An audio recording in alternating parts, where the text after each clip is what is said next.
Om Ganapataye Namaha. In this video, I'm going to talk about a very important concept given by Dr. Pillai that I was just reading for some separate work, and I wanted to pass this along to you because it really struck me, and I think a lot of people will benefit from this information. So the message is of being careful what you desire for. In order to convey this, I'm going to tell a very short story that Dr. Pillai told to a group of students to convey this point. Dr. Pillai used to live in Los Angeles, and he used to frequent this South Indian restaurant there near Hollywood. And one day while he was there, he observed that the owner of the restaurant was regretting being the owner of the restaurant. He wanted to be a doctor or a surgeon or something more prestigious. And he and Dr. Pillai got in a conversation, and Dr. Pillai was revealing to him why he was the owner of the restaurant. That in a previous life, he started out as I think like a busboy or something. Then he got promoted to being like a waiter, and then to a chef, and then eventually to the manager. But he couldn't become he wanted to become the owner, but he couldn't, so he passed away, and in this lifetime, he got to become the owner of the restaurant. And then he pointed out, and he says, you see that waiter? He says, that waiter is exactly like you. He also wants to become the owner of the restaurant, and he will, eventually. Maybe not in this birth, but in the next birth. So before I move ahead and go any further, if you are unfamiliar with reincarnation, and it's something that's very outrageous to you, I encourage you to look at some of the modern day research being conducted by, I believe, Ian Stevenson. I think he's a doctor or prominent researcher or scientist. There's a lot of studies now, basically, to sum it all up for you, but I do encourage you to Google it. They're finding all these children who are able to recount all these people and places and things that they have no experience with in this lifetime, but somehow they know the names. Like there's this one kid that it comes to mind where he was able to, apparently he was I think a fighter pilot in like World War II or Korea or something like that. And he was able to go to the ship. He had all these memories. He was telling his parents, they didn't believe him, but then he went and he identified all these people, ended up being correct. This is their names. This is what they did. They took him to the memorial ship and like gave him a tour, and like he knew everything about all these things. And it's basically impossible. There's other kids with showing birthmarks and having. Anyways, you can go and research it, but if we can get past that and just take it for granted that reincarnation is possible and real. The message here is whatever you desire you eventually will get it. This is the message. So you have to be very careful of where you're orienting your mind, because as we looked at in previous videos, we live in a world of potential according to particle physics, and that our mind is a filter that modifies the unlimited potential to create a reality that we live in. So your reality now, whatever it is you're doing for a job, the relationships you're in, the amount of money you're making, whether you believe it or not, this was a desire you've had in the past. You may say, well, I'm just a mediocre person. Maybe in the past you were living on the street, and the idea of just being able to live in a house or have anything to drive for that matter, even if it's a crappy car, whatever it is, that is why you are at the place you are at now.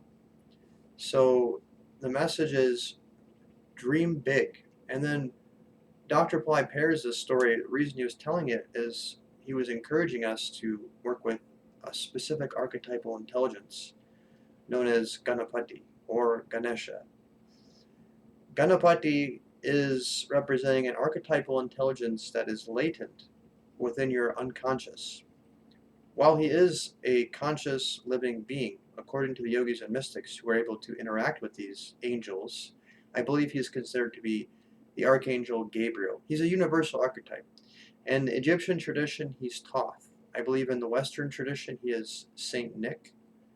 And like this, he's represented in all the traditions in their own way.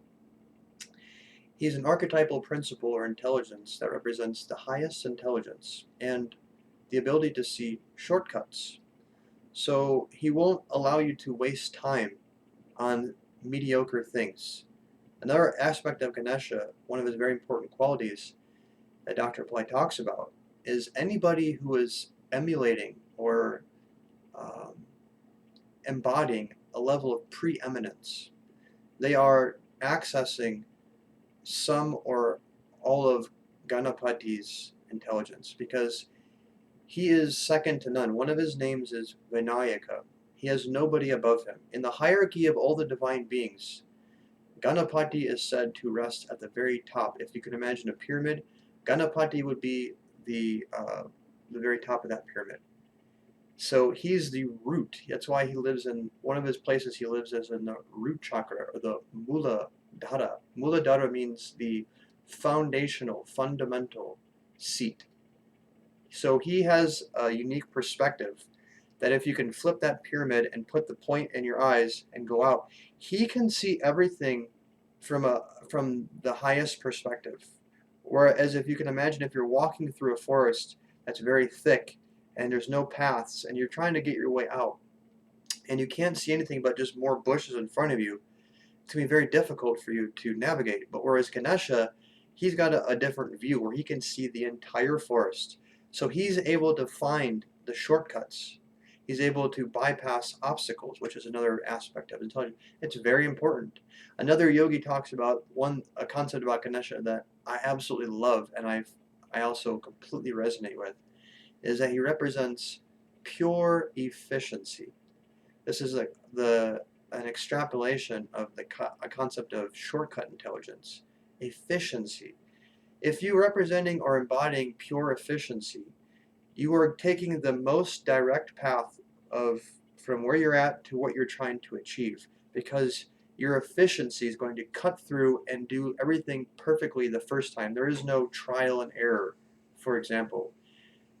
Just think about what pure efficiency means, what shortcuts mean, because it sounds intangible, but when this manifests through human consciousness, when you are able to bring this archetypal intelligence into your conscious awareness, and it becomes part of your identity, which is the whole point of working with archetypes, is to bring your unconscious, latent intelligences and abilities into your conscious identity.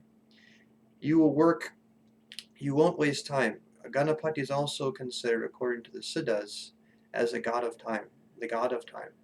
While we have Kalabhairava, Ganapati also fills that role because he's above even Kalabhairava. Nobody is above Ganapati. He controls all the planets, which are responsible for the movement of time, which means time is also karma. Time and karma are synonyms. Hence why he can give you shortcuts, because he controls karma. He can be petitioned. According to one Siddha, I forget his name, I don't want to mispronounce it, it's Brahmarishi Amavarki, forgive me for mispronouncing if those people who know him are watching, writes about in his book that Ganapati represents the complete manifestation of the unmanifest, or God. What that means is, if you look at all the different gods and goddesses, they all are representing principles. So I've given the example in the past of, if you can imagine like a diamond. If God is the diamond, you have all these different unique but perfected facets of the diamond. All the facets are the diamond, but they all have their unique responsibilities. So we just talked about Kalabhairava. He is a principle that represents destroying of ego, as killing the ego of Brahma. That's how he came into being. He represents the principle of time, of managing time.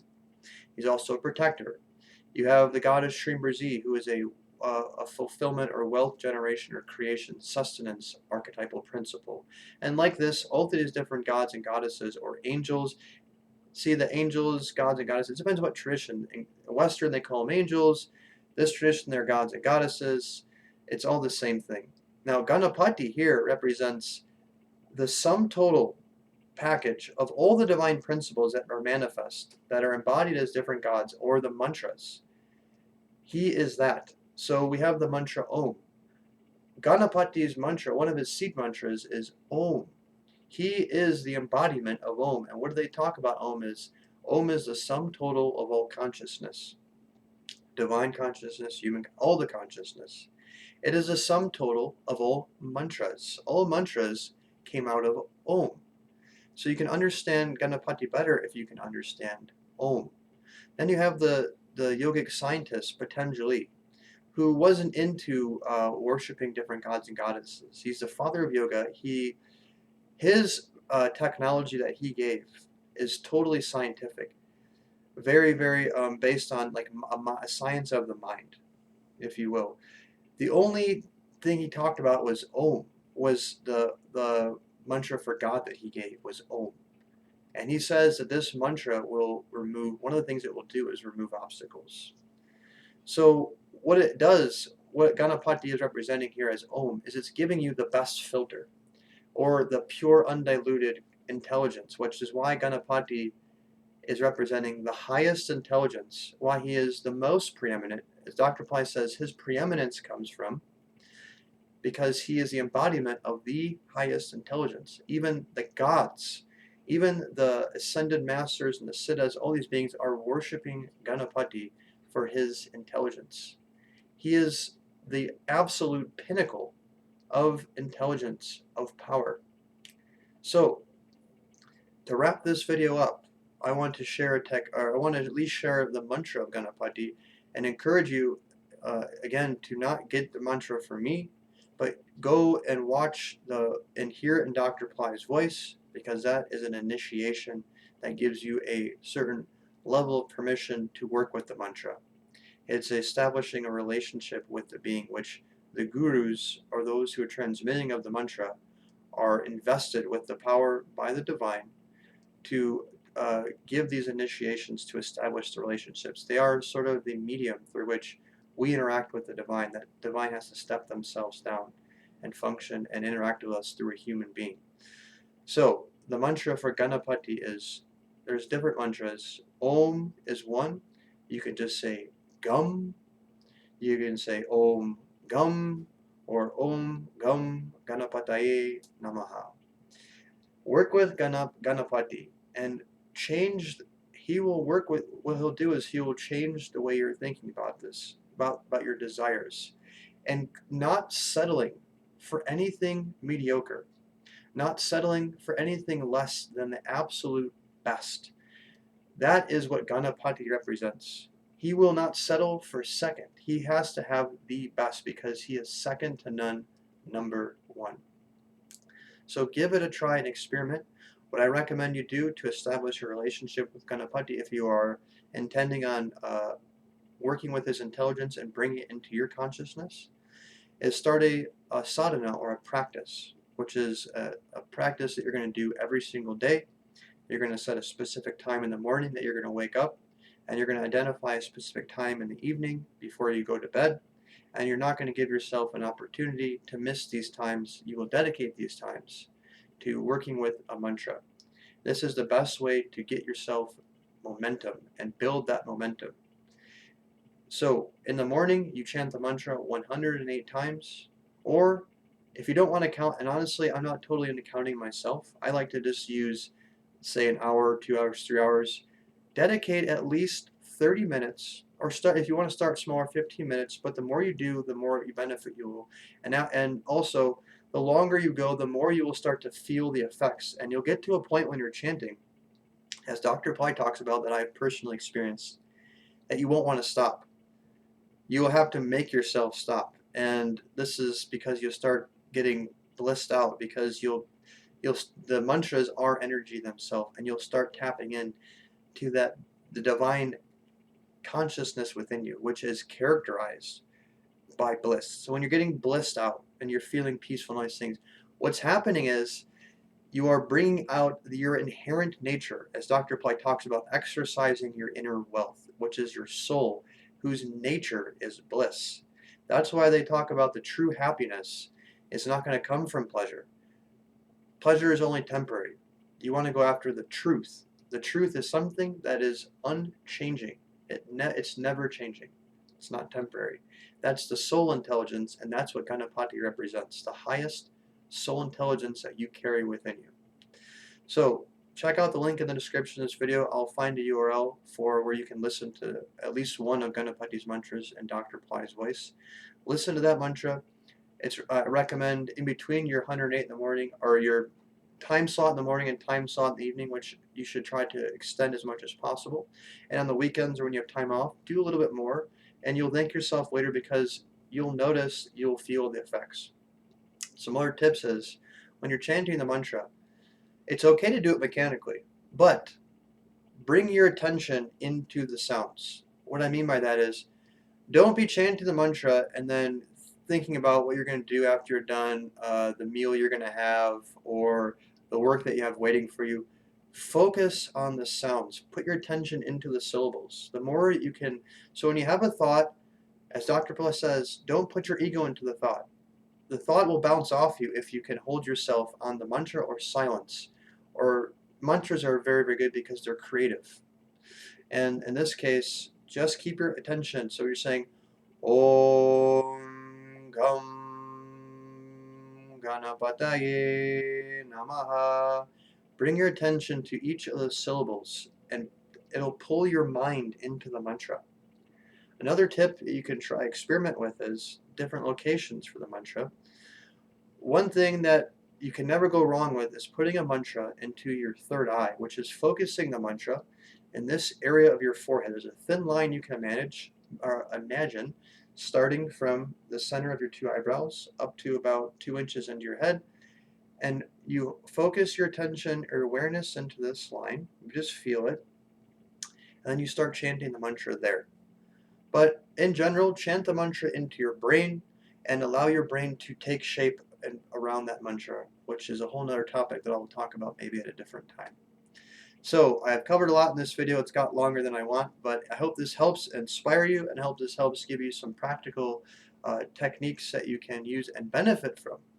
Ganapati is one that I've personally involved in my practice every single day, constantly calling on Ganapati.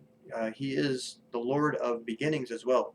Even to go outside, to get in your car, to start anything, you want to be constantly calling on Ganapati because he will come in and orient your consciousness to be pure efficiency. So you don't have to make mistakes. You do it right the first time, and you do it in the most minimum amount of steps possible. He will help you manifest all kinds of things that everybody wants. Ganapati is supreme. So I hope this video helps. If you have any questions, if you have any comments, if you have any feedback, I would love to hear from you. So please leave them underneath this video if you feel the call to do that. And if you'd like to be notified for future videos, click subscribe and the bell notification button. God bless.